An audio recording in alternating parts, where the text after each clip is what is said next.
Allez, je sais que vous êtes nombreux à vous connecter ce soir, comme chaque mardi. Merci d'être fidèle à ce rendez-vous hebdomadaire.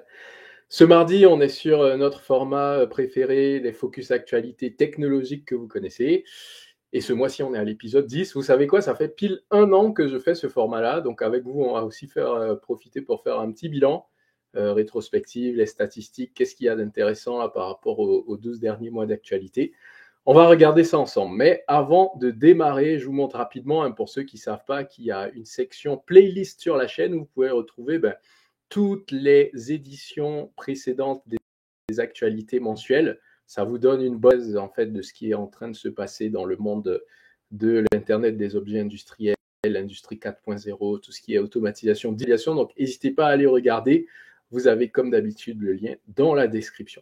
Alors, première actualité qu'on va regarder ce mois-ci, ça concerne une intelligence artificielle et vous savez que Twitter a développé depuis le rachat par Elon Musk, Twitter a commencé à développer une version plus aboutie de son intelligence artificielle qui s'appelait XAI, X pour le nom de l'entreprise X. Et du coup, là, pendant le mois de mars, ils ont passé en version open source cette intelligence artificielle là sous le nom de Grok. Et donc, il y a notamment Elon Musk qui a fait une annonce intéressante sur Twitter. Je trouvais ça assez drôle à vous montrer. Pourquoi? Parce que je vais simplement vous le montrer, vous verrez. Déjà, il a passé l'annonce, là, c'était le 11 mars. Et derrière, d'autres ont réagi en disant OpenAI, donc l'entreprise qui possède ChatGPT, devrait faire de même. Et là, derrière, répond en disant OpenAI, c'est un mensonge. Et vous verrez au tweet, là, je vous mettrai le lien derrière. Mais ce que je trouvais drôle, c'est qu'à un moment donné, il dit que pour être vrai, l'entreprise OpenAI devait plutôt s'appeler Closed AI parce que d'après lui, c'est un modèle qui est fermé, notamment depuis que OpenAI a été racheté par Microsoft. En fait, ils ont complètement fermé tout ce qui était censé être à la base open source et donc servir à l'humanité entière. Donc là, avec Grok, en fait, le fait de mettre son intelligence artificielle en version open source, c'est une manière aussi pour Elon Musk et puis pour l'entreprise X de challenger ChatGPT. Donc on verra ce que ça va donner. Globalement, d'après les premiers retours, il semblerait que la première version de Grok est déjà beaucoup plus optimisée que la version 3 de ChatGPT. Après, je pense qu'on verra dans les prochaines semaines, prochains mois ce que ça va donner, mais c'est un truc intéressant à suivre. En tout cas, l'intelligence artificielle arrive tranquillement dans l'industrie, donc c'est bien de se tenir au courant de ce genre de sujet. Alors, deuxième news intéressante pour ce mois dont je voulais parler avec vous, c'est peut-être quelque chose que vous entendez parler depuis un certain temps, tout ce qui touche à la connectivité industrie 3.0 vers l'industrie 4.0. Et en fait, il y a un concept qui commence à être beaucoup évoqué qui s'appelle UNS, peut-être ça parle à certains d'entre vous, ça veut dire Unified Namespace. Et en fait, le fondateur de ce concept-là, qui s'appelle Walker Reynolds, qui est basé aux États-Unis, a récemment publié une vidéo pour enfin formaliser un peu ce qu'il entend par là, parce que ça fait longtemps qu'il l'utilise lui dans ses développements, et puis c'est un standard qui a été repris récemment, notamment par Gartner et puis pas mal d'autres entreprises qui émettent des standards. Et là, du coup, il a pris le parti là de réexpliquer en fait l'origine de cette architecture-là. Donc, vous avez cette vidéo que je vous invite vraiment à visionner. C'est sorti le 14 mars, donc très récent, et où il explique vraiment dans les détails. Ça dure que 11 minutes, mais ça permet d'avoir une compréhension assez globale en fait de ce qu'on entend par là. Globalement, l'idée, c'est de désiloter les systèmes, c'est-à-dire au lieu d'avoir la pyramide de l'automatisme avec les différentes couches hiérarchiques, en fait, avoir un fonctionnement un peu plus distribué avec tous les devices qui sont capables de s'interconnecter en passant par cette architecture-là, Unified Namespace. Donc, quelque chose vraiment que je vous invite à voir en détail. Moi, c'est quelqu'un que je suis, enfin, vous le savez déjà, hein, je parle de lui assez fréquemment dans mes vidéos. Et donc, je pense que c'est une stratégie, une approche, même en termes de gestion de la donnée, de transformation digitale, qui est assez intéressante parce qu'on est vraiment sur une approche distribuée par cas d'usage et non pas une approche complètement, monolithique avec des systèmes qui sont censés pouvoir être standardisés sur tous les niveaux alors que les niveaux n'ont pas forcément la même temporalité, etc. Enfin, tout ce challenge-là vous les connaissez, donc je vous invite vraiment à voir cette vidéo. Et pour info, pour ceux qui s'intéressent au travail de Walker Reynolds, il sera à Hannover-Messe. Et moi, j'y serai aussi, donc je pense que j'essaierai de voir comment je peux faire une petite vidéo avec lui. Dans tous les cas, pour ceux qui seront en Allemagne, donc au salon de Hanovre, j'y serai le 23 et 24 avril. On aura l'occasion de se rencontrer. Et sachez aussi que Walker Reynolds va bientôt publier un livre qu'il a écrit pour synthétiser un peu tout ce concept-là et puis revenir aux fondamentaux. Une manière pour lui aussi de maîtriser un peu la communication autour de ce concept-là, parce que c'est quand même lui qui est à l'origine de ça. Et donc, c'est bien que ce soit l'expert technique qui garde la main un peu sur l'utilisation de son concept. En tout cas, voilà, je vous invite à voir cette vidéo. Je mettrai le lien là dans la description. Donc, ça, c'était la deuxième news avant de passer au bilan là, des 12 derniers mois d'actualité. Et puis, troisième news, ça, c'est un peu plus orienté, on va dire, méthodologie. En fait, quelque chose qu'on remarque souvent quand on fait des projets comme ça de digitalisation, c'est que il y a cette notion de confidentialité ou de sécurité ou de contrainte sûreté d'utilisation qui rentre en jeu dès qu'on veut interconnecter des systèmes. Souvent, on a peur que en mettant en contact la machine avec un logiciel en temps réel, en fait, il y ait des signaux qui soient envoyés par erreur en fait sur l'équipement et donc qui puissent créer soit de la casse, soit des accidents sur les personnes. Donc, c'est un article du magazine Forbes qui adresse ce sujet-là que je voulais vous partager maintenant. Et en fait, il donne un exemple concret de comment gérer ces notions-là qui font un peu peur dès qu'on arrive à connecter des équipements, dès qu'on fait de l'Industrial Internet of Things, donc Internet des objets industriels. On doit gérer cet aspect de sécurité, de sûreté de fonctionnement. Et donc là, eux, ils ont pris l'exemple des industries qui sont classées défense, donc notamment tout ce qui est aviation militaire ou ce genre de choses, communication sécurisée par exemple aussi. Et en fait, ils expliquent que, vous verrez un peu en détail l'article, mais ce que je trouvais le pertinent dedans, il y a deux choses. Déjà, la Chine, évidemment, il y a un certain nombre de choses à savoir. Mais l'autre aspect qui est super important quand vous allez connecter vos machines à des systèmes IoT, ça va être d'utiliser le bon hardware et le bon software. Bon hardware, ça veut dire quoi? Par exemple, utiliser des appareils qui sont classés ATEX. Si vous êtes sur une zone ATEX, vous ne pouvez pas mettre n'importe quel type de device ou de edge device IoT dans votre armoire. Donc, il y a un certain nombre de standards à respecter.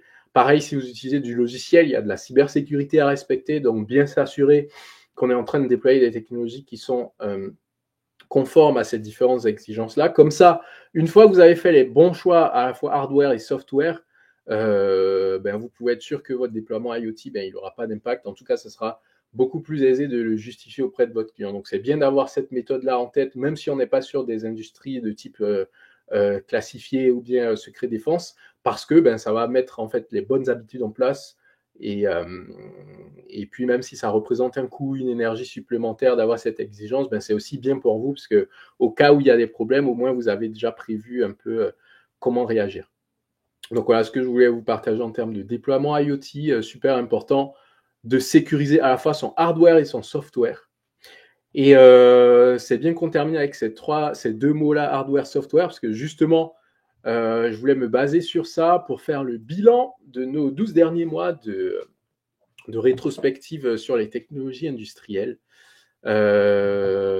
Pourquoi hardware, software? Je vais essayer de vous partager en fait la petite synthèse que je me suis faite à ce sujet-là, où en fait je balaye un peu combien d'actualités pertinentes j'ai dégagées là dans les actualités chaque mois, et ça vous donne en fait peut-être une tendance sur toute l'année, c'est quoi les périodes où il y a le plus d'innovation, tout ça. Et puis je vous montre aussi les thématiques qui ont été abordées, et là vous allez retrouver évidemment le côté hardware, software. Donc on regarde ça tout de suite, déjà en commençant par les thématiques. Vous voyez qu'on a beaucoup parlé de ces deux volets-là, ils sont vraiment interconnectés, le côté software IT et le côté hardware OT, pour généraliser, en gros c'est ça. Et au milieu, on a des use cases. Donc c'est pour ça, en regardant, je me suis rendu compte que finalement, ça correspond un petit peu aux typologies de projets auxquels on peut avoir affaire dans l'industrie. C'est qu'on aura une couche physique, une couche logicielle, et puis au milieu, un besoin métier qui, évidemment, s'adapte en fonction du type d'industrie où on est, en fonction des astuces d'activité qu'on peut avoir. Sur le volet hardware, donc on a balayé rapidement les sujets connectivité, edge device, simulation, qui sont revenus assez régulièrement, là, plusieurs fois dans les actualités mensuelles. Et sur le côté software, c'était des plateformes IoT, du cloud, de la cybersécurité qui ont été abordées fréquemment. Donc je vous invite tout simplement, si vous ne l'avez pas vu, à rebalayer un peu ces actualités mensuelles-là. Ça dure 15-20 minutes à chaque fois. Et en fait, ça vous donne une bonne synthèse chaque mois de tout ce que vous êtes en droit de savoir dans le monde de l'industrie 4.0, plutôt que de naviguer sur tous les sites web, de chercher chacun dans son coin. Ce que je fais, c'est que au fur et à mesure de mes découvertes, je documente et puis je vous partage ça. Donc n'hésitez pas à en profiter. Et puis deuxième rétrospective que je trouvais intéressante, c'était voir un peu la répartition en fait du nombre d'actualités pertinentes par mois. Donc là, dans la thématique automatisation, digitalisation, je ne sélectionne pas tout, je garde vraiment ce qui me semble être pertinent dans le monde de l'industrie 4.0 que je commence à bien connaître. Donc je pense que ça donne un peu une bonne idée représentative. Et ce que je trouvais intéressant à noter, c'est que les mois de janvier-février, donc début d'année, et puis les mois de avril, mai, juin, donc deuxième trimestre de l'année, semblent être les moments où on a le plus d'actualités pertinentes. Alors, il y a plusieurs manières d'interpréter ça. D'ailleurs, ça m'intéresse de savoir un peu qu'est-ce que vous en pensez, comment vous interprétez cette courbe-là. Parce que j'ai peut-être des choses que j'ai dites dans mes actualités et peut-être qu'ils vont évoquer des réflexions chez vous. Mais en termes d'évolution du nombre, du volume d'innovation intéressante chaque mois, moi, ce que je pense, en tout cas à la manière dont j'interprète ce graphique-là, c'est que en début d'année, on a beaucoup de sorties d'actualité, parce que c'est des innovations qui sont annoncées en début d'année, en guillemets, pour donner confiance à l'écosystème, aux investisseurs, enfin à tous les acteurs du domaine. Et puis ensuite, le deuxième trimestre, là, avril, mai, juin, je pense que ça correspond au moment des salons industriels, c'est-à-dire les moments où on va aller présenter des nouveautés ou des innovations. Et donc, évidemment que ce moment-là est très propice aux actualités, enfin, à sortir des nouveautés, des innovations qui peut-être ont été développées en sous-marin ou en coulisses pendant toute l'année, mais qui vont être publiées à ce moment-là très précis qui correspond donc deuxième trimestre de l'année, le printemps avec les salons qui réouvrent, donc Global Industry, Hannover Messe, tous les salons CFIA et autres. Je pense que ça correspond à ça. Après, sur le reste de l'année, c'est à peu près stable. On a à peu près 2-3 sorties intéressantes chaque mois. Maintenant, au global, ça fait quand même quelque chose d'assez intéressant. C'est-à-dire, sur une année complète, on a à peu près une cinquantaine d'actualités pertinentes à suivre dans le domaine. Et quand on dit 50 actualités, évidemment, si chacun devait aller faire le travail de s'y intéresser individuellement, ça représente quand même beaucoup de temps de veille technique. Donc, n'hésitez pas à utiliser le travail que je fais là sur cette chaîne, parce que ça vous fait gagner du temps. Plutôt que de chercher, vous avez une synthèse à chaque fois de tout ça et il faut en profiter.